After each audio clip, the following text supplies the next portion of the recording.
എന്തുകൊണ്ടാണ് ഈ മലയാളിക്ക് ഇങ്ങനെ ഈ സംരംഭങ്ങൾ സെലിബ്രേറ്റ് ചെയ്യാത്ത അല്ലെങ്കിൽ സംരംഭകരെ പ്രോത്സാഹിപ്പിക്കാത്ത ഒരു മനോഭാവം എന്തുകൊണ്ടാണ് മലയാളിക്ക് ഉണ്ടായിട്ടുള്ളത്? It should start from the government. Okay.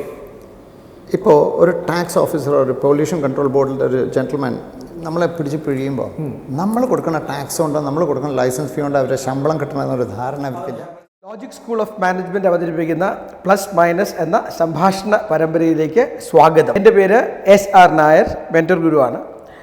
ഇന്ന് നമ്മൾ സംസാരിക്കാൻ പോകുന്നത് MSME പറ്റിയാണ്. MSME, micro small and medium establishments. പണ്ട് നമ്മൾ SSI എന്നും SME എന്നുമൊക്കെ പറഞ്ഞിരുന്ന ഒരു ഒരു ഒരു ഒരു ഒരു ഒരു സെക്ടർ, അതിൻ്റെ പ്രശ്നങ്ങളും പ്രത്യാശകളെയും പറ്റിയാണ് നമ്മൾ ഇന്ന് സംസാരിക്കാൻ പോകുന്നത്. അതിന് നമ്മളുടെ അതിഥിയായി എത്തിയിരിക്കുന്ന വ്യക്തി ഈ മേഖലയിൽ വളരെ നീണ്ടകാലം പ്രവർത്തിച്ചിരുന്ന ഒരു വ്യക്തിത്വമാണ്. അദ്ദേഹത്തിൻ്റെ പേര് ദാമോദർ അവനൂർ. അദ്ദേഹം മെക്കാനിക്കൽ എഞ്ചിനീയറാണ്. പെരിന്തൽമണ്ണ ആസ്ഥാനമായിട്ടുള്ള 2 സ്ഥാപനങ്ങളുടെ ചീഫ് എക്സിക്യൂട്ടീവ് ഓഫീസറാണ് അദ്ദേഹം. ചേതന ഫോർമുലേഷൻസ് എന്ന ഒരു ഫാർമ കമ്പനിയും കൂടാതെ ലോഹ ശില്പി എന്ന ഒരു മെക്കാനിക്കൽ എഞ്ചിനീയറിംഗ് പ്രോഡക്റ്റ് ബേസ്ഡ് കമ്പനിയും. അദ്ദേഹം കേരള സ്മോൾ സ്കെയിൽ ഇൻഡസ്ട്രി അസോസിയേഷനിൽ ദീർഘകാലമായിട്ട് ഓഫീസ് ബെയറായിട്ടും സെക്രട്ടറി ആയിട്ടും പ്രസിഡൻ്റായിട്ടും ചെയർമാനായിട്ടും ഒക്കെ വർത്തിച്ചിരുന്ന വ്യക്തിയാണ്. കേരളത്തിലെ MSMEയുടെയും കേരളത്തിലെയും അതുപോലെ തന്നെ ഇന്ത്യയുടെയും MSME സംരംഭങ്ങളെപ്പറ്റി വളരെ കൂടുതൽ അറിവും പ്രാവീണ്യവും ഉള്ള വ്യക്തിയാണ് ദാമോദർ അവനൂർ. ദീർഘകാലം വർദ്ധിച്ചിരുന്നതിൻ്റെ എക്സ്പീരിയൻസും അദ്ദേഹത്തിന് ഉണ്ട്. അദ്ദേഹം നമ്മളോടൊപ്പം പ്ലസ് മൈനസ് എന്ന സംഭാഷണ പരമ്പരയിൽ അദ്ദേഹം ജോയിൻ ചെയ്യുന്നു.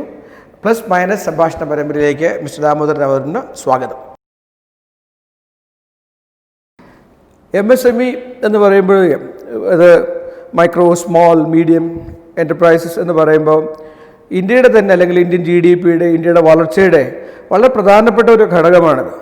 എക്സ്പോർട്ട് ആയാലും മാനുഫാക്ചറിങ് ആയാലും എംപ്ലോയ്മെൻ്റ് ആയാലും ഒരു 10-40% കൂടുതൽ കോൺട്രിബ്യൂട്ട് ചെയ്യുന്ന ഒരു സെക്ടറാണ് MSME. അതിൻ്റെ പ്രാധാന്യം മനസ്സിലാക്കിയിട്ട് കേന്ദ്ര ഗവൺമെൻറ് ഒരു ക്യാബിനറ്റ് റാങ്ക് മിനിസ്റ്റർ തന്നെ ഇപ്പോൾ MSMEക്ക് വച്ചിട്ടുണ്ട്. നമ്മുടെ ഇപ്പോഴത്തെ കേസിൽ നിതിൻ ഗഡ്കരിയാണ് ആ മിനിസ്റ്റർ. വളരെ ആക്റ്റീവായിട്ടുള്ള ഒരു മിനിസ്റ്ററാണ്. എന്നൊക്കെയാണെന്നുണ്ടെങ്കിലും നമ്മളുടെ ഡിമോണിറ്റൈസേഷൻ കഴിഞ്ഞിട്ടുണ്ടായ സംഭവ പരമ്പരകൾ നമ്മൾ വാച്ച് ചെയ്യുകയാണെന്നുണ്ടെങ്കിൽ അതിനുശേഷമുണ്ടായ എക്കണോമിക് ഡൗൺ ടേൺ, പിന്നീട് കൂനിന്മേൽ കുരു എന്ന് പറഞ്ഞു വന്നിരുന്ന നമ്മുടെ കോവിഡ് പ്രശ്നങ്ങൾ, ഇതെല്ലാം കൂടി ചേർത്ത് MSME വളരെ വളരെ ഒരു തളർച്ചയുടെ വക്കിൽ എത്തിയിട്ടുണ്ടായിരുന്നു. കേരളത്തിലെയും ഇന്ത്യയുടെയും MSME സംരംഭങ്ങളുടെ ഇപ്പോഴത്തെ അവസ്ഥ എന്താണ്?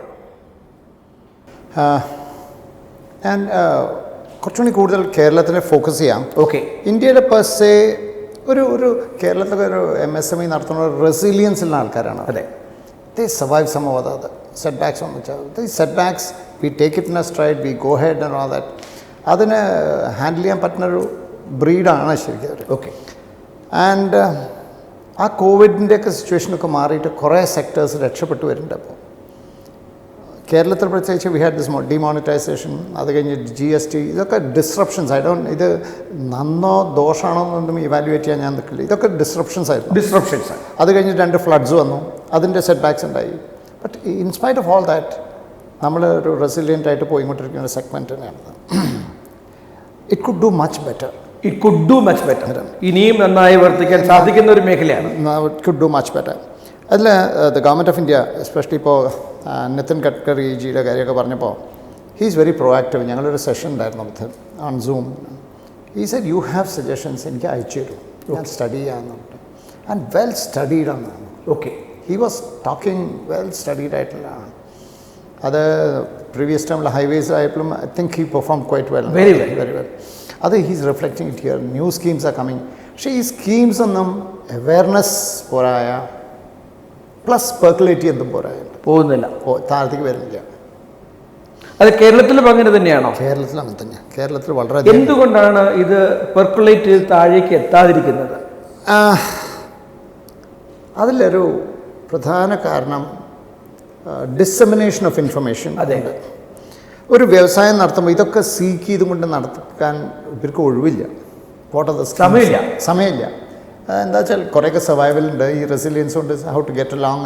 അപ്പോൾ ഈ സ്കീംസ് ഒന്നും നോക്കാൻ സമയമില്ല. You get along with your business.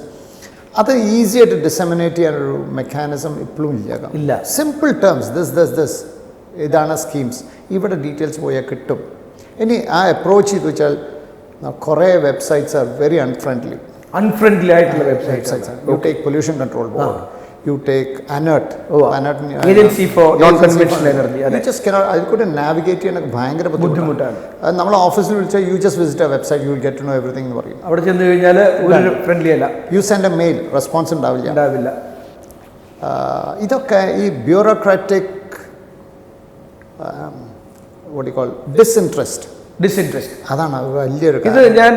ഇത് സാധാരണഗതിയിൽ നമ്മൾ സംരംഭക സംഭാഷണത്തിലൊക്കെ വരുന്നൊരു കാര്യമാണ്. അത് ലീഡർഷിപ്പും ബ്യൂറോക്രസിയും നമ്മൾ നോക്കുമ്പോൾ ബ്യൂറോക്രസി പലപ്പോഴും പല കാര്യങ്ങളിലും അനർത്താണ്. ഒരു they are not very active. ഒന്ന്. രണ്ട്, ഈ ടെക്നോളജി കൂടുതൽ മുമ്പോട്ട് വരുമ്പോഴത്തേക്ക് അവരുടെ പ്രാധാന്യം കുറഞ്ഞു പോകുമോ എന്നൊരു ഭയവും കൂടി അവർക്ക് ഉണ്ടോ എന്ന് എനിക്കൊരു സംശയമുണ്ട്. അങ്ങനെയുണ്ടോ? ടെക്നോളജി അല്ല അവരുടെ ഇമ്പോർട്ടൻസ്, ടെക്നോളജി റിലേറ്റഡ് അല്ല. You free up things. പിന്നെ ഞങ്ങൾക്ക് എന്താ റോൾ? അതെ ഇതിൽ നമ്മുടെ മറ്റേ ഇൻവെസ്റ്റ്മെന്റ് പ്രൊമോഷൻ ഫെസിലിറ്റേഷൻ ബില്ല് അവതരിപ്പിക്കും. I was a president at that time. Okay. അപ്പോൾ there was a scare local ബോഡീസിൽ, നിങ്ങളുടെ പവേഴ്സ് പോവാണ്, resist it at all cost എന്നുള്ള കമ്മ്യൂണിക്കേഷനാണ് ചെല്ലുന്നത്. That was the message that was going on. ഇത് ശരിയാണ് എന്നോട്ടോ, അവരുടെ പവേഴ്സ് പോവായിരുന്നു, അതിനൊരു റെസിസ്റ്റൻസ്. ഇപ്പോൾ സിമ്പിൾ കാര്യം പറഞ്ഞുതരാം. ഇൻഡസ്ട്രിയൽ എസ്റ്റേറ്റ് ആ പ്രോപ്പർട്ടി നമുക്ക് പേരിൽ ട്രാൻസ്ഫർ ചെയ്ത് കിട്ടില്ല കേരളത്തിൽ ഇപ്പോഴും. അതൊക്കെ ചെറിയ ചെറിയ റൂൾസാണ് കൊണ്ടുവന്നിട്ട് സ്പാനർ ഇൻ ദ വർക്ക്സ് ആയിട്ടിരിക്കുന്നത്. ഇത് ക്ലിയർ ചെയ്യാൻ നോക്കുമ്പോൾ top bureaucrats are ready, they are ready to get things done. ചോട്ടിൽ ഒരു വ്യക്തി, താഴെതല്ല ഒരു മിഡിൽ ഒരു വ്യക്തിയാണ് ഇതിന് he's throwing the spanner in the works. And our governing mechanism is such that a principal secretary cannot crack the whip and get this guy to do. പറയാൻ പറ്റുന്നില്ല. അപ്പൊ അവിടെ ഒരു കേസും ഗ്യാപ്പ് അല്ലേ? ഈ ഗ്യാപ്പ് കുറയുന്നുണ്ടോ? ഈ ഗ്യാപ്പ് അങ്ങനെ തന്നെ പോയിക്കൊണ്ടിരിക്കുകയാണ്. അതാണ് നമ്മുടെ ഒരു കുറയില്ലാതെ. I remember the former chief secretary Paul Anthony saying at one time, അങ്ങോർക്ക് he had to present a data at the assembly and he was struggling with it. അതിൻ്റെ ഒരു key clerk or officer വിളിച്ചു നോക്കുമ്പോൾ he's gone home without reporting. And this gentleman was struggling to chief secretary, he was the principal secretary of industry. He could not do anything about it.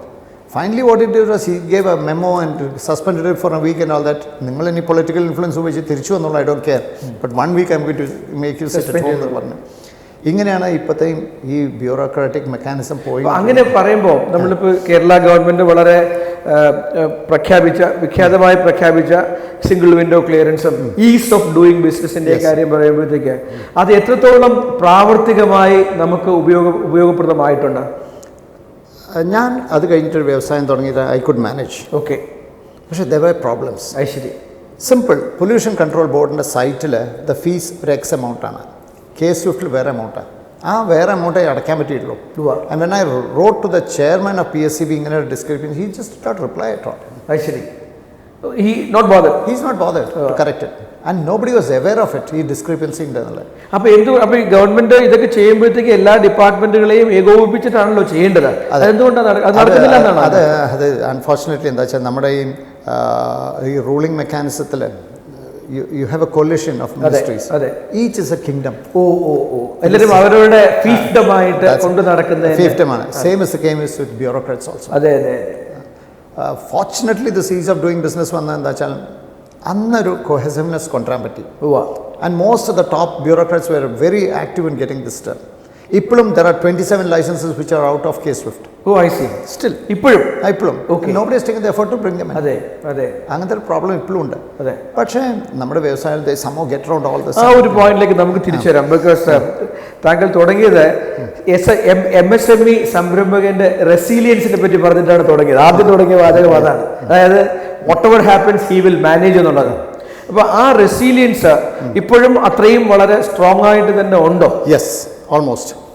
പക്ഷേ ഈ resilience ഉണ്ട് അല്ലെങ്കിൽ അങ്ങനെയുള്ളൊരു സംരംഭകൻ അദ്ദേഹത്തിൻ്റെ സംരംഭകം ടെക്നോക്രാറ്റായിട്ടും അല്ലെങ്കിൽ തൊഴിൽ ദാതാവായിട്ടും കൊണ്ട് നടക്കുമ്പോൾ അദ്ദേഹത്തിന് ഈ ഇപ്പം നേരത്തെ പറഞ്ഞ ഇൻഫർമേഷൻ ഡിസമിനേഷൻ നടക്കാത്തത് കൊണ്ട് ഉണ്ടാകുന്ന വ്യാകുലതയും അല്ലെങ്കിൽ ഉണ്ടാകുന്ന പ്രശ്നങ്ങളുണ്ടല്ലോ. അതെങ്ങനെയാണ് നമ്മൾ അതിനൊന്ന് ലഘൂകരിക്കുക? കാരണം ഇത് രണ്ടും കൂടി ചേർന്നാലാണല്ലോ വളരെ ഉപയോഗപ്രദമായ ഒരു സംവിധാനത്തിലേക്ക് ആ സംരംഭം കൊണ്ടുപോകാൻ പറ്റുക. ഇപ്പോൾ അങ്ങനെ റെസിലിയൻസ് ഉണ്ട്, സോ ദേ സംഹൗ മാനേജ്. പക്ഷേ ഇത് എത്രത്തോളം അവരെ സഹായിക്കും ഈ പറയുന്ന സെൻട്രൽ ഗവൺമെന്റ് സ്കീംസും അല്ലെങ്കിൽ സ്റ്റേറ്റ് ഗവൺമെന്റിന്റെ ഹെൽപ്പും എല്ലാം ഇവരുടെ ഈ റെസിലിയൻസ് ഉള്ള സംരംഭകനെ എത്രത്തോളം സഹായിക്കുമെന്നാണ് താങ്കൾ കരുതുന്നത്? ഈ സ്കീംസിനെ പറ്റി മുഴുവൻ അറിഞ്ഞാലേ എനിക്ക് പറയാൻ സാധിക്കുള്ളൂ. എനിക്കടക്കം മുഴുവൻ സ്കീംസിനെ പറ്റി അറിയില്ല. I'm not keeping abreast of it. And going behind these schemes, I don't know how much effort is going to be done and all that. ഇതിൽ ഈ സ്കീംസ് ഒക്കെ പ്രൊമോട്ട് ചെയ്യുന്നവർ they should come up with a very simple ടേംസിൽ, അതെ, ലഘൂകരിച്ചില്ല, മനുഷ്യന് മനസ്സിലാകുന്ന രീതി. ഇപ്പോൾ ഒരു ആക്ടോ റൂളോ അമെൻഡ് ചെയ്യാൻ വെച്ചാൽ, have you seen that gazette notification? This should be red as that. കണ്ടാൽ തന്നെ വായിക്കാൻ തോന്നുന്നില്ല. First just don't understand it. Then you have to go back to the old orders to make it. ഇത് simple ആയിട്ട് this is how it is, this was how it was before. അതുപോലെ തന്നെ bureaucratic സ്റ്റേറ്റ്മെന്റുകൾ നോക്കുകയാണെങ്കിൽ 20-25 ലൈനുള്ള സ്റ്റേറ്റ്മെന്റുകൾ ഒറ്റ വാക്യത്തിലാണ് എഴുതിയിരിക്കുന്നത്. ആൻഡും എസും ബിസൈഡ്സും ഒക്കെ പറഞ്ഞ് ചേർത്ത് എഴുതിയിരിക്കുന്നത്. അത് തുടങ്ങുന്നതിലും അവസാനിക്കുന്നതും നമുക്ക് തന്നെ അത് വായിച്ചു നോക്കി കഴിഞ്ഞാൽ കൺഫ്യൂഷൻ വരുന്ന വളരെ കൂടുതലുള്ള സാഹചര്യങ്ങൾ ഞാൻ കണ്ടിട്ടുണ്ട്. എന്തുകൊണ്ടാണ് ഇങ്ങനെ ലഘൂകരിക്കാതെ ഇത്രയും കോംപ്ലിക്കേറ്റഡ് ആയിട്ട് കൊണ്ടു നടക്കുന്നതിന്റെ ആവശ്യകത എന്താണ്? എന്തുകൊണ്ട് മാറുന്നില്ല? അല്ലെങ്കിൽ നമ്മുടെ ഭരണകർത്താക്കൾക്ക് എന്തുകൊണ്ട് മനസ്സിലാകുന്നു? എന്തുകൊണ്ടത് മനസ്സിലാകുന്നില്ല? lack of desire. Lack of desire. Yes. ആവശ്യകതയെ പറ്റിയുള്ള ഒരു മനസ്സിലാക്കാൻ അവർക്ക് ഇത് വന്നിട്ടില്ല.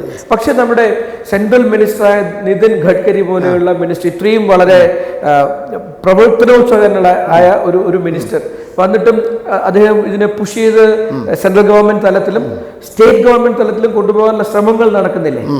നടത്തുന്നുണ്ട്. സ്റ്റേറ്റ് ഗവൺമെന്റ് തലത്തിൽ അത്ര തന്നെ ഇല്ലെങ്കിലും സെൻട്രൽ ഗവൺമെന്റ് ലെവലിൽ നല്ല സ്കീംസും കാര്യങ്ങളൊക്കെ ഉണ്ട്. And some of them are working and all that.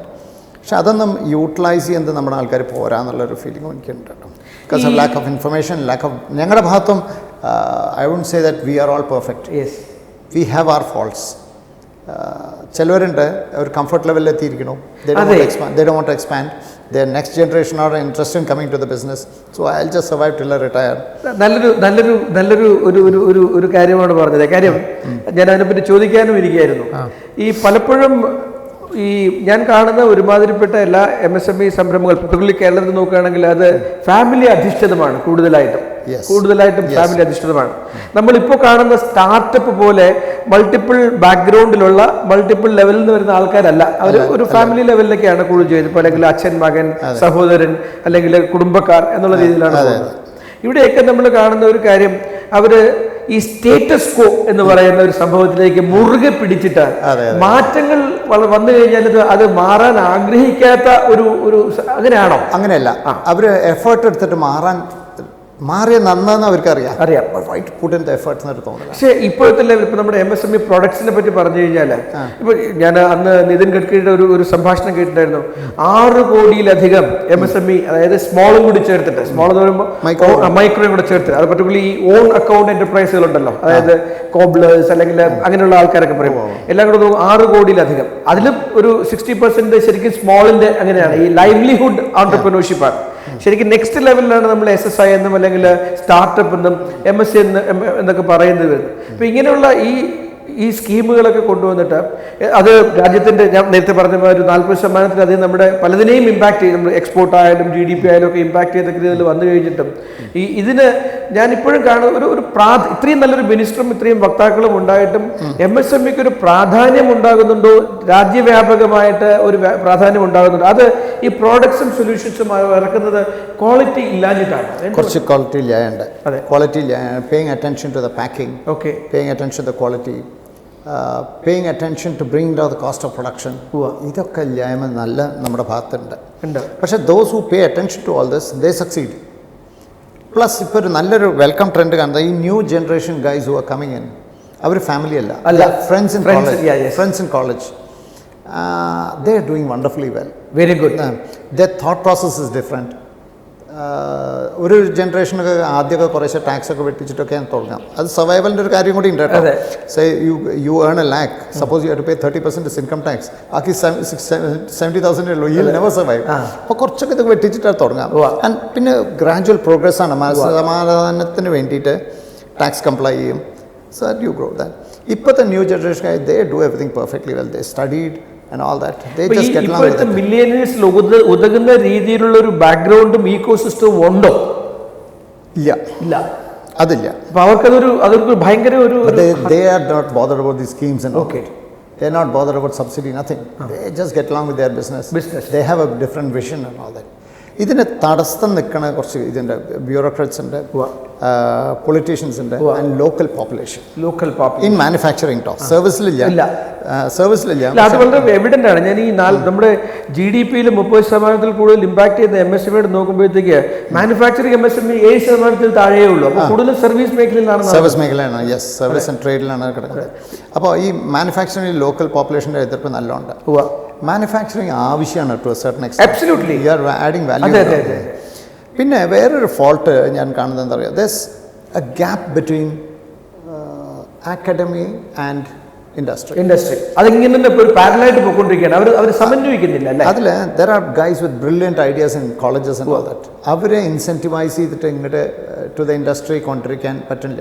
Well I was a president, the government has come up with A scheme 10 lakhs വരെ പ്രൊവൈഡ് ചെയ്യാം അക്കാഡമി ഇൻഡസ്ട്രി ലിങ്കേജിന്. Nothing has worked. You just Cochin University, when I talk to the polymer department, എനിക്ക് ഇങ്ങനത്തെ requirement ഉണ്ടെന്ന് പറഞ്ഞു, they just don't come forward. എനിക്ക് വേറൊരു example ഉണ്ട്. അവിടെ ഞാൻ CAയുടെ ഭാഗമായിരുന്നപ്പോഴത്തേക്ക് ഒരു industry interaction cell Cochin university ഉണ്ടാക്കിയതിൽ അവരൊരു മീറ്റിംഗ് കൂടി കൂടാതെ, ഒരു വർഷം ആ ഒരു മീറ്റിംഗ് കൂടി കൂടാതെ അതിന് കടന്നുപോയി എന്നുള്ളതാണ് വാസ്തവം. അപ്പോൾ അതിനൊരു അവർക്ക് ഇൻട്രസ്റ്റ് ഉണ്ട്. ഞാൻ കാണുന്നത് ഒരു indifference of the industry, indifference of the institution, and lack of interest of the industry. They don't get it together. ആ ഒരു സിനർജി ഇപ്പോഴും നമ്മൾ കാണുന്നില്ല. അതേസമയത്ത് നമ്മൾ കാലിഫോർണിയയിലും ബാക്കിയുള്ള സ്ഥലത്ത് ഈ സ്റ്റാൻഫോർഡ് എന്നൊക്കെ പറയുന്നത് ശരിക്കും സംരംഭങ്ങളുടെ വ്യവസായങ്ങളുടെ ഈറ്റില്ലമാണ്. ഹാർവാർഡ്, സ്റ്റാൻഫോർഡ് എന്നൊക്കെ പറയും. അങ്ങനെ ഒരു സംരംഭകത്വം ഈ കലാലയങ്ങളിൽ നിന്ന് ഉടലെടുക്കുന്നില്ല. അത് വരേണ്ട ആവശ്യകതയെ പറ്റിയാണ് താങ്കൾ പറഞ്ഞത്. അതായത് വളരെ ബ്രില്യൻ്റ് ആയിട്ടുള്ള ആൾക്കാരെ, തിയററ്റിക്കലി വളരെ പരിചയമുള്ള ആൾക്കാരെ, അവരെ നമ്മൾ പ്രാക്ടിക്കലായിട്ട് കൊണ്ടുവരുമ്പോഴത്തേക്ക് ആ സംഭവം നടക്കുന്നില്ല. അപ്പോൾ അവർക്ക് ഐഡിയ ഉണ്ടെങ്കിൽ ഇപ്പോഴത്തെ ഒരു there are guys who are entrepreneurs who are waiting for ideas. ഇവർ രണ്ടുപേരും കൂട്ടിയാൽ പോയാൽ മതി. അതെ, അത് നടക്കുന്നില്ല. ആരാണ് നമ്മൾ ശരിക്കും ഇംഗ്ലീഷിൽ പറയുന്നത്, who will bell the cat? ഈ പൂച്ചയ്ക്ക് ആരാണ് മണി കിട്ടേണ്ടത്? ഇതിന് ശരിക്കും ഇങ്ങനത്തെ ലിങ്കേജിനൊക്കെ സെലിബ്രേറ്റ് ചെയ്യണം government. Okay, you should celebrate success. You should celebrate wealth creation. ഇങ്ങനത്തെ linkage. There's one gentleman, I forgot his name, in Agriculture University in Manuti, who's got different entrepreneurial ideas. No one knows about him unless you get in there. അതെ, അങ്ങനെയൊക്കെ celebrate ചെയ്ത് if he's working, he should be made a hero. അതെ, പക്ഷെ നമ്മുടെ മീഡിയയിലും പ്രസ്സിലും ഒന്നും ഈ സംരംഭങ്ങളൊന്നും വളരെ വരുന്നേയില്ല. ഇൻഫാക്ട് ഒരു 5% കൂടി, പർട്ടിക്കുലർലി ഇപ്പോഴത്തെ ഈ സ്മഗ്ലിങ്ങും ബാക്കി കാര്യങ്ങളൊക്കെ നോക്കുമ്പോഴത്തേക്ക് ഈവൻ ഇപ്പൊ ഞങ്ങള് ഈ സ്റ്റാർട്ടപ്പ് കോൺവെർസേഷൻസ് വെച്ചപ്പോഴത്തേക്കും ആദ്യം വരുന്ന കേൾക്കാൻ കൂടി ആരും ഉണ്ടായിരുന്നില്ല. അതേസമയത്ത് അത് വേറെ ഒരു സ്മഗ്ലിംഗ് ആണെന്നോ അല്ലെങ്കിൽ പൊളിറ്റിക്കൽ ആണെന്നോ പറഞ്ഞു കഴിഞ്ഞാൽ എത്രയേറെ പേര് ഓൺലൈനായിട്ടും ഓഫ്ലൈനായിട്ടും കേൾക്കാത്ത. എന്തുകൊണ്ടാണ് ഈ മലയാളിക്ക് ഇങ്ങനെ ഈ സംരംഭങ്ങൾ സെലിബ്രേറ്റ് ചെയ്യാത്ത അല്ലെങ്കിൽ സംരംഭകരെ പ്രോത്സാഹിപ്പിക്കാത്ത ഒരു മനോഭാവം എന്തുകൊണ്ടാണ് മലയാളിക്ക് ഉണ്ടായിട്ടുള്ളത്? It should start from the government. Okay. ഇപ്പോൾ ഒരു ടാക്സ് ഓഫീസർ, ഒരു പൊല്യൂഷൻ കൺട്രോൾ ബോർഡിൻ്റെ ഒരു ജെന്റിൽമാൻ നമ്മളെ പിടിച്ച് പിഴിയുമ്പോൾ നമ്മൾ കൊടുക്കുന്ന ടാക്സ് കൊണ്ട്, നമ്മൾ കൊടുക്കുന്ന ലൈസൻസ് ഫീ കൊണ്ട് അവരുടെ ശമ്പളം കിട്ടണമെന്നൊരു ധാരണ മനസ്സിലാക്കുന്ന മെസ്സേജ് ഷുഡ് ഗോ. അവരുടെ ആറ്റിറ്റ്യൂഡ് മാറും. That does not mean that they should allow the entrepreneur to break rules and all that. Not jump the gun. Okay. But you should be friendly. Yes. You go to the pollution control department, you have a problem. They say it's not our job to find a solution for Yes. You find your solution. Though they know it. They will not tell you. They will not disclose it. They will not disclose it. Their experience, they know it. Whereas something is always the content out. They will never share this information. They connect you to a consultant and you are in trouble. You are at his mercy and the government. You are at his mercy. If they just say, you just try this out, to find a way forward to get things done. Absolutely. അത് മുളയിൽ തന്നെ നമ്മൾ അത് നോക്കുകയാണെന്നുണ്ടെങ്കിൽ വളരെ easy ആയിട്ട് handle ചെയ്യാൻ സാധിക്കും. ഇതിലൊരു ഇൻട്രസ്റ്റിംഗ് സ്റ്റോറി പറഞ്ഞുതരാം. I don't know whether it's relevant to this. ഞങ്ങളുടെ Malappuram district, you know the population there. I will not name the category. Yeah, I understand. One gentleman, ഒരു KGST, അത് VAT certificate എടുക്കണം. He went to the VAT office. That guy rattled a whole lot of things, that VAT officer. ഇയാൾ simple ടേംസിൽ എനിക്കിതൊന്നും മുഴുവൻ മനസ്സിലാവും, ഒന്ന് എഴുതി തരുമോ എന്ന് ചോദിച്ചു. He went back after complying all this. That guy പിന്നെയും പ്രശ്നങ്ങൾ ഉണ്ടാക്കാൻ തുടങ്ങി. ഇയാൾ ഈ കടലാസ് എടുത്തു, ഈ പറഞ്ഞ കടലാസുകൾ ഇതിലുണ്ടോ ഇല്ലയോ പറയുന്നു, പിടിച്ചു.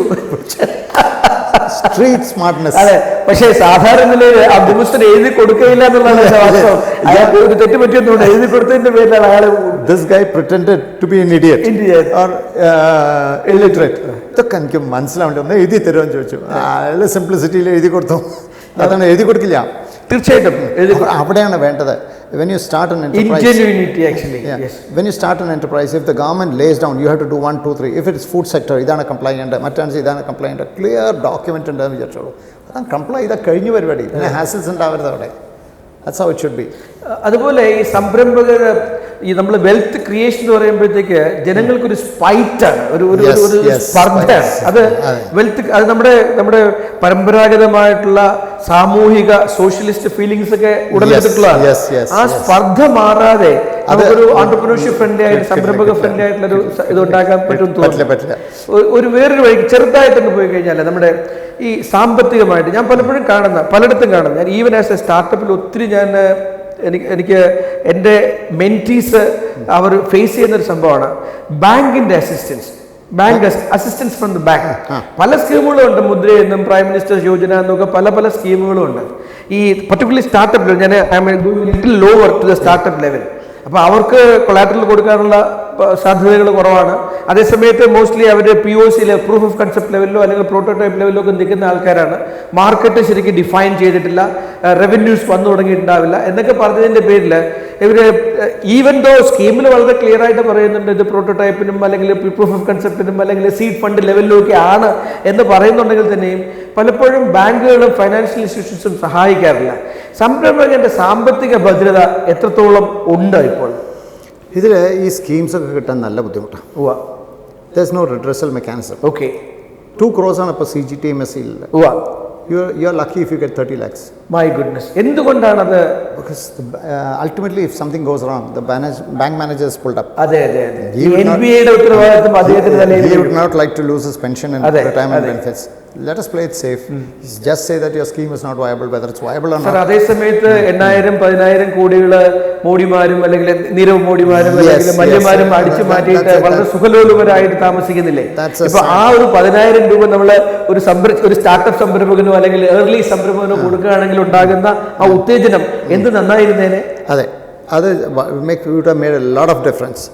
കുറച്ച് ഞങ്ങളുടെ ഭാഗത്തു നിന്നും ഉള്ളൊരു കംപ്ലയൻസിന് ഇപ്പോൾ ഈ പഴയ PMI prime ministers Rozgar Yojana something like funding ഒക്കെ ഉണ്ടല്ലോ, അതൊന്നും റീപേ ചെയ്യില്ല നമ്മൾ. I know one person who repaid it correctly. Okay. He did not have any collateral. 10th standard fail ആണ്, no property. മൂപ്പര് ചെറിയ സംരംഭം തുടങ്ങി, കറക്റ്റായിട്ട് റീപേ ചെയ്തു. He could just scale up. അതൊരു ആറ്റിറ്റ്യൂഡാണ്. ഈ പാസ്ബുക്കും കാര്യം കണ്ടത് the bank managers are confident that this guy will pay up. And he is doing wonderfully well. പക്ഷെ നമ്മൾ ഗവൺമെന്റിൽ നിന്ന് കിട്ടുന്ന ആനുകൂല്യങ്ങൾ തിരിച്ചു കൊടുക്കാൻ തയ്യാറല്ല. അത് ഫോൾട്ട് ഞങ്ങളുടെ ഭാഗത്തുനിന്നുണ്ട്. അപ്പം അത് എന്തുകൊണ്ടാണ് അത് തിരിച്ചു കൊടുക്കാൻ? അത് ഗവൺമെന്റ് ആയതുകൊണ്ട് എന്റേതാണ് എന്നൊരു ഫീലിംഗ് ഉള്ളത് കൊണ്ടാണ്. നല്ലൊരു എക്സാമ്പിളാണ് ഈ മാർജിൻ മണി ലോൺ 6% ഇൻട്രസ്റ്റ് ആണ്. No guy repays it. Then there is pressure to come up with an OTS. I remember 6 പ്രാവശ്യം OTS ഗവൺമെന്റ് വന്നിരിക്കുന്നു, one time settlement. And of course there are tough norms. ഈ മര്യാദയ്ക്ക് repay ചെയ്താൽ കഴിഞ്ഞു. We don't do it. ഇത് നമ്മുടെ KSSA പോലെ അല്ലെങ്കിൽ ടൈ പോലെയുള്ള സംരംഭം അല്ലെങ്കിൽ നമ്മുടെ NGOs ഇവരെ പറഞ്ഞ് മനസ്സിലാക്കാൻ പറ്റാഞ്ഞിട്ടാണോ? മനസ്സിലാക്കാത്തോണ്ടാണ് എന്നാ ഞാൻ പറയാട്ടോ. ആദ്യത്തെ lesson, you should maintain financial discipline. Repay your loans. ഒരു ക്രെഡിറ്റ് വർത്തിനെസ് ഉണ്ടാക്കി കൊണ്ടുവരും. That's the key to your success എന്ന് ആദ്യം കാണിച്ചു കൊടുക്കണം. ഗവൺമെന്റ്, അതായത് പോളിസി മേക്കിംഗ് ആൻഡ് റെഗുലേഷൻ സ്ഥാനത്ത് നിൽക്കുകയാണ്. അവിടെയാണല്ലോ ഗവൺമെന്റ് നിൽക്കുന്നത്, പോളിസി മേക്കിംഗ് ആൻഡ് റെഗുലേഷൻ. അങ്ങനെ നോക്കുമ്പോഴത്തേക്ക് കഴിഞ്ഞ ഒരു 5 വർഷത്തിൽ അല്ലെങ്കിൽ 10 വർഷത്തിന് ഇപ്പുറത്തായിട്ട് സ്റ്റേറ്റും സെൻട്രലും വെച്ച് നോക്കുമ്പോഴത്തേക്ക് പോസിറ്റീവായിട്ടുള്ള റിഫോം ഓറിയന്റഡ് ആയിട്ടുള്ള പോളിസീസും ഗൈഡ് ലൈൻസും റെഗുലേഷൻസും വന്നിട്ടുണ്ടോ? Mostly from the central government. State government during the last 3-4 years നല്ല മാറ്റം വന്നിട്ടുണ്ട്. യെസ്, പക്ഷേ ultimately is it working or not? ഒരു ചെക്ക് മെക്കാനിസം ഇല്ല. അതും കൂടി വേണം. വാട്ട് ഇസ് ദ ഫീഡ്ബാക്ക്, ഇത് കഴിഞ്ഞിട്ട് corrective steps, progress card rhetoric പോലെ പറഞ്ഞ് ഫലിപ്പിക്കുന്ന ഒരു കാര്യമായിട്ട് മാറും. Why is it not working, corrections. ഈ ബ്യൂറോക്രാറ്റിക് ഹർഡിലുകളെല്ലാം ഗവൺമെന്റൽ പ്രശ്നമാക്കി പറഞ്ഞിട്ട് ഗവൺമെന്റ് ഒന്നും ചെയ്യുന്നില്ല, അല്ലെങ്കിൽ ഗവൺമെന്റ് അങ്ങനെ ചെയ്യുന്നില്ല എന്ന് പറയുന്നതായിട്ടാണ് ഈ നേരത്തെ പറഞ്ഞിരുന്ന, അതായത് ഒരു പ്രോഗ്രസ് കാർഡ് വെച്ചിട്ട് ആ ലിങ്കേജസ് കറക്റ്റ് ആയിട്ട് എസ്റ്റാബ്ലിഷ് ചെയ്ത് കഴിഞ്ഞാൽ കാര്യം നടക്കേണ്ടടുത്ത് അതില്ലാത്തത് കൊണ്ടാണ്. അപ്പൊ നടക്കാതെ വരുമ്പോഴത്തേക്ക് അത് ഗവൺമെന്റിന് പാങ്ങില്ല, ഗവൺമെന്റിന് ഇൻട്രസ്റ്റ് ഇല്ല, ഗവൺമെന്റ് ഇൻഡിഫറന്റ് ആണ്, അവർ ഇവരും ഈ സംസാരിക്കാൻ മാത്രം ഉണ്ടാക്കുന്ന പോളിസീസ് ആണ് എന്നൊക്കെ പറയും. അത് ശരിയാണോ? Policies are good. ഇപ്പോൾ of late they are taking our inputs and all that. പക്ഷേ final when it comes down to the statement എവിടെയെങ്കിലും ഒരു ക്യാച്ച് ഒക്കെ ഉണ്ടാവും. ഫ്രീ ലിബറലായിട്ട് കൊടുക്കില്ല. പിന്നെ as I said earlier there is no check whether it's working out, report card ഇല്ലാത്തതുണ്ട്. പിന്നെ ഈ പോളിസീസ് ഇറങ്ങാൻ takes a very long time. പഴയ ബ്രിട്ടീഷ് സ്റ്റൈലാണ്. From the top to the clerk, back ഒരു ഫയൽ പോവുക, ഇതൊക്കെ വേസ്റ്റ് ഓഫ് ടൈമാണ്. ഒരേ ഫയലിൽ 100 ഒപ്പ് വേണം. അതെ, ഇതിൽ one guy in between says it is not good എന്ന് പറഞ്ഞു വെച്ചാൽ the top guy cannot take a decision. മറികടക്കാനുള്ള ഡിസിഷൻ നല്ലൊരു ബോൾഡ് ബ്യൂറോക്രാറ്റ് ആവണം, വിച്ച് ആർ വെരി ഫ്യൂ. അതാണ് ശാപം. നമ്മുടെ ദ ഗവർണിംഗ് സ്റ്റൈൽ ഒരു ശാപമാണ്. പിന്നെ as I said earlier, wealth creation, giving employment should be celebrated. അതെ, ഇപ്പോൾ നമ്മൾ ജോലി കൊടുത്തു വെച്ചാൽ തൊഴിലാളികളെ ചൂഷണം ചെയ്തുകൊണ്ട് ഹീസ് മേക്കിംഗ് മണി. അത് പർട്ടിക്കുലർലി കേരളത്തിൽ ആ മനോഭാവം മാറ്റിയേ പറ്റുള്ളൂ. I read somewhere sometime back in Bangladesh, the export vehicles are given as much priority as a politician's vehicle. അത് നമ്മൾ കാണുന്നുണ്ടല്ലോ. ഇന്ന് അപ്പാരൽ എക്സ്പോർട്സിൽ വേൾഡ് നമ്പർ 1 ആയി മാറിയിരിക്കുന്നു Bangladesh. Just because of the attitude, small country attitude കൊണ്ട് മാത്രമാണ്. This Kerala can do. Absolutely. അത് നടക്കുന്നു. മാത്രമല്ല ഈ തലച്ചോറ് ഉപയോഗിച്ചും ഇന്റലക്ച്വൽ ആയിട്ടും സെറിബ്രലായിട്ടും വളരെ കൂടുതലായിട്ട് designs, electronic designs, electronic manufacturing, അങ്ങനെ പല പല മേഖലകളിലും നമുക്ക് ചെയ്യാൻ സാധിക്കുന്ന കാര്യങ്ങൾ നമ്മൾ ചെയ്യുന്നില്ല എന്ന് നമുക്ക് കാണാം. ഇനി വേറൊന്നും നമ്മൾ നോക്കി അന്യ രാജ്യങ്ങളുമായിട്ട് തട്ടിച്ചു നോക്കുമ്പോഴത്തേക്ക്, ഇപ്പോൾ ജർമ്മനി അല്ലെങ്കിൽ കൊറിയ അല്ലെങ്കിൽ ജപ്പാൻ, ഇവിടെയൊക്കെ നോക്കുമ്പോൾ SME വളരെ ഒരു സ്ട്രോങ് ആയിട്ടൊരു force, very very strong force. ഇന്ത്യയിൽ ഇപ്പോഴും ഞാൻ നേരത്തെ പറഞ്ഞ മാതിരി MSME അല്ലെങ്കിൽ SME എന്നൊരു സ്ട്രോങ് ഫോഴ്സ് ആയിട്ട് ആരും കാണുന്നില്ല. അതിന് ലീഡർഷിപ്പ് ഇല്ലാത്തത് കൊണ്ടാണോ, അല്ലെങ്കിൽ നമ്മൾ പറയുന്ന ചേംബേഴ്സ് അതുപോലുള്ള സ്ഥാപനങ്ങളുടെ അവരുടെ ഫോക്കസ് ഇല്ലാഞ്ഞിട്ടാണോ, അതിന് ഉതകുന്ന ലീഡർഷിപ്പ് ഇല്ലാഞ്ഞിട്ട്? എന്തുകൊണ്ടാണ് നമുക്ക് നമ്മുടെ മറ്റു രാജ്യങ്ങളുമായി തട്ടിച്ചു നോക്കുമ്പോൾ നമ്മുടെ MSME സെക്ടറിന് ആ പ്രാമുഖ്യം കൊടുക്കാത്തത്? അത് റെസ്റ്റ് ഓഫ് ദ കൺട്രി അങ്ങനെയാണെന്ന് ഞാൻ വിശ്വസിക്കുന്നില്ല കേട്ടോ. There are some very good companies. അല്ലെങ്കിൽ 40% ഓഫ് ദ GDP നമ്മൾ കോൺട്രിബ്യൂട്ട് ചെയ്യില്ല. Some states we are doing really well, the MSMEs. Basic thing, just get off our backs. Leave us alone. Have clear guidelines, whether we comply or not. Just forget us. നമുക്ക് online license renewal what out അതൊക്കെ comply ചെയ്യാൻ എല്ലാവരും റെഡിയാണ്. Hassle free ആണോ? We should spend more time on developing our business. ഇതല്ലാണ്ട് ഈ government കംപ്ലയൻസിന് കുറേ സമയം കളഞ്ഞു വെച്ചാൽ, ഇപ്പോൾ sir you just decide to start a food industry, I am sure you will not know what are the license you have to comply. തീർച്ചയായിട്ടും അറിയില്ല. ആ ലേബിളിൽ തന്നെ ലൈസൻസ് എടുക്കണം. അത് ശരി. Label design, I know why. ആവശ്യമില്ലാത്ത കുരുക്കുകൾ സൃഷ്ടിച്ചു വെച്ചിരിക്കുകയാണ്. You make A let it be clear. ഈ MRP അത് കഴിഞ്ഞിട്ട് ഡിസ്കൗണ്ട് കാണിച്ചു വെച്ചാൽ ഇങ്ങനെ മാതിരി ഡിസ്കൗണ്ട് കാണിക്കണം ഒക്കെ ഉണ്ട്. അല്ല, ഒരു രസമുള്ള കഥ കേട്ടിട്ടുണ്ട്. ഈ ഇറ്റ് സ്ലോലി കമ്മിങ് അപ്പ്. അങ്ങനത്തെ കുറേ ചെറിയ ചെറിയ എൻ്റർപ്രൈസസ് ഉണ്ട് who remain small, they can grow also. പക്ഷെ ഉണ്ട് അൺനോൺ അങ്ങനെ പോകുന്നത്. നമുക്ക് ഒന്ന് ചുരുക്കത്തിൽ നമുക്ക് നിർത്തുകയാണെങ്കിൽ, അവസാനമായിട്ട് ഒരു ഇന്ത്യൻ MSME അടുത്ത 10 വർഷത്തിൽ ഏത് നിലയിൽ എത്തും എന്നാണ് ഇതിൻ്റെ ഒരു വക്താവായിട്ടും ഒരു സംരംഭകനായിട്ടുള്ള താങ്കൾ മനസ്സിലാക്കുന്നത്? With the central government being proactive, I am sure there's good days ahead for us. ഈ ഇൻഡസ്ട്രി പലപ്പോഴും ഒരു കൺകറന്റ് സബ്ജക്റ്റ് അല്ലേ? അത് ഈ സ്റ്റേറ്റും സെൻട്രലും കൂടെ ചേർന്നിട്ടുള്ളതാണല്ലോ. പലയിടത്തും അവരുടെ ഈ ക്ലാഷ് ഓഫ് ഇൻട്രസ്റ്റും അല്ലെങ്കിൽ അജണ്ട സെൻട്രിസിറ്റിയും വരുന്നത് കാരണം ഒരിടത്തുള്ള പോളിസിയും കറക്റ്റ് ആയിട്ട് താഴെ എത്തുന്നുണ്ടോ? താഴെ എത്തുന്നില്ല. സെൻട്രൽ ഗവൺമെന്റ് സ്കീംസ് ഉണ്ട്, യു കെൻ യൂസ് ഇറ്റ്. പക്ഷേ state government also should come in sync. Now you ask me a question, pan India we have a bright future. Now about Kerala പോരാ, attitude മാറണം. കൊടുക്കണം. Tamil Nadu does it, ചെയ്യുന്നുണ്ട്. They do it. Central government റൂൾസും ഉണ്ടല്ലോ അതിന് വേണ്ടി. ഉണ്ട്. പക്ഷേ സ്റ്റേറ്റിൽ ഉണ്ടാക്കുന്ന പ്രോഡക്ട്സിന് ഒരു വില കൊടുത്താൽ അപ്പോഴേക്കും പേര് എന്താ പറയുക, കോമ്പറ്റേറ്റീവ് അല്ല. അങ്ങനെ വി മേക്ക് ദം കോമ്പറ്റേറ്റീവ്. അതെ, ആൻഡ് ബൈ ഇറ്റ്. അത് ചെയ്യണം കുറച്ച്. അതൊരു ഇൻസെന്റിവൈസേഷൻ. Yes. But I would tell an industry don't survive just based അത് on കിട്ടില്ല. government അത് budget. മാത്രം നോക്കി നടത്തരുതെന്നല്ല. നടത്തരുതല്ല. ഈ സബ്സിഡിയും ഇങ്ങനെയുള്ള ഇൻസെന്റിവൈസേഷൻ മാത്രം നോക്കി നടത്തി കഴിഞ്ഞാൽ നടക്കുകയില്ല എന്നുള്ള കാര്യം മനസ്സിലാക്കണം. പിന്നെ ഈ ഫിനാൻസ് കിട്ടാണ്ട് അത് മോസ്റ്റ്ലി വിത്ത് ആന്ത്രപ്രണറിനെ കിടക്കണം കേട്ടോ. The bank manager should be convinced that he's not going to lose your money. Yeah. Or you go for equity and that person who's investing should be sure that അതൊരു he's not- 1-on-1-ന്റെ ഭാഗമായിട്ടാണ്. 1-on-1-ന്റെ ഭാഗമായിട്ടാണ്. അതൊരു കൾച്ചറായിട്ട് വരേണ്ടതാണ്. അത് അല്ലെങ്കിൽ നമുക്ക് bank loan കിട്ടുന്നില്ല എന്ന് പറഞ്ഞ് കരഞ്ഞിട്ടൊന്നും വലിയ കാര്യമൊന്നുമില്ല. പക്ഷേ ഈ കൊളാട്രലിൽ ഇൻസിസ്റ്റ് ചെയ്യലാണ് വലിയൊരു തലവേദന. I don't know whether you are aware, you are not allowed to give agriculture property as collateral. അതെ. Now to start a business, I have to create collateral first and then pledge it. അങ്ങനെയാണെങ്കിൽ പിന്നെ ആരും ബിസിനസ്സിന് പോകില്ലല്ലോ. പോവില്ല. അപ്പോൾ അത് younger generation who come out from college and all that അവർക്ക് ഈ ഫിനാൻസ് കിട്ടില്ലല്ലോ. അതെ. അതൊരു കൾച്ചർ ഉണ്ടാക്കിക്കൊണ്ടില്ലാണ്. You dealing with other people's money, you have to respect it, you have to repay it or give the returns. അത് നമ്മുടെ ഉള്ളിൽ നിന്ന് വരേണ്ടതാണ്. അതിന് കംപ്ലയിൻറ്റ് ചെയ്തിട്ടൊന്നും കാര്യമില്ല അതിൽ. അപ്പോൾ ദാറ്റ്സ് ഹൗ ഇറ്റ് ഇസ്. ഈ സൊല്യൂഷൻസ് കണ്ടുവച്ചാൽ we have a very bright future. Very good. ഇത്രയും നേരം Logic School of Management presents Plus Minus സംഭാഷണ പരമ്പരയിൽ ഞങ്ങളോടൊപ്പം സഹകരിച്ച് അത് വളരെ വളരെ ക്ലാരിറ്റിയോടുകൂടി കാര്യങ്ങൾ പറഞ്ഞു മനസ്സിലാക്കുകയോ അല്ലെങ്കിൽ ഇത് നമ്മൾ when we broadcast it, I am sure some people will understand it is coming from the mouth of an entrepreneur himself എന്ന് മനസ്സിലാകുമ്പോഴത്തേക്ക് എന്തെങ്കിലുമൊക്കെ മാറ്റങ്ങൾ ഉണ്ടാകുമെന്നുള്ള പ്രതീക്ഷയോടുകൂടി വളരെ നന്ദി. Let us make this as our parting. Thank you very much. Thank you. Logic School of Management.